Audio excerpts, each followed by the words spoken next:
নমস্কার, বিপদার মুখার্জি ওয়েস্ট বেঙ্গল আসানসোল থেকে বলছি। আজকে আমি বিশেষ কিছু জিনিস নিয়ে আলোচনা করব। প্রথমে বলি, স্বামী স্ত্রীর যে নানা রকমের ঝগড়া হচ্ছে, আপনার ডিভোর্স হয়ে যাচ্ছে, কেন হচ্ছে, কী জন্য হচ্ছে।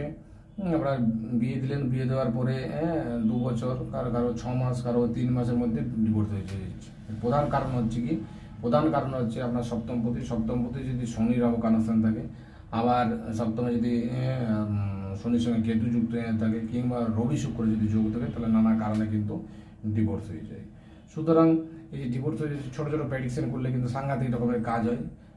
এমন অনেক ক্লায়েন্ট আছে আমার, যাদের নানা রকমভাবে কনসাল্ট করে বুঝিয়ে স্টোন দিয়ে প্রেডিকশন দিয়ে কিন্তু আবার তারা সুন্দর দিব্যি সংসার করছে। কিন্তু এক সময় এমন অবস্থা হয়ে যায়, আপনার শনি যখন 7.5 চলে, কিংবা রবি শুক্র দারিদ্র যোগে যখন আমরা শনির শুক্রের অন্তর্দশা কি রবির অন্তর্দশা, কারো হয়তো মেন দশা যখন শুরু হয়, সেই সময় এই দশা যখন চলে, তখন এই কন্ডিশনে কিন্তু একদম যাচ্ছাতে অবস্থা হয়ে যায়। না স্বামী স্ত্রীকে সহ্য করতে পারে, না স্ত্রী স্বামীকে সহ্য করতে পারে।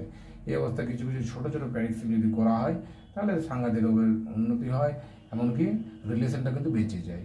ছোটো ছোটো কারণের জন্য কিন্তু স্বামী স্ত্রীর মধ্যে বিভেদ সৃষ্টি হয়, ডিভোর্স হয়ে যায়। কিন্তু কনসাল্ট করে নানা রকম প্রেডিকশনের মাধ্যমে সুন্দর দিব্যি কিন্তু এগুলো করা যায়। নমস্কার, ধন্যবাদ। আমার ইউটিউব চ্যানেল দেওয়া আছে, আমাকে পাবেন, কন্ট্যাক্ট করলে অবশ্যই পাবেন। পরবর্তী ভিডিওতে আমি আবার আপনাদের সামনে তুলে দেবো। নমস্কার, ধন্যবাদ।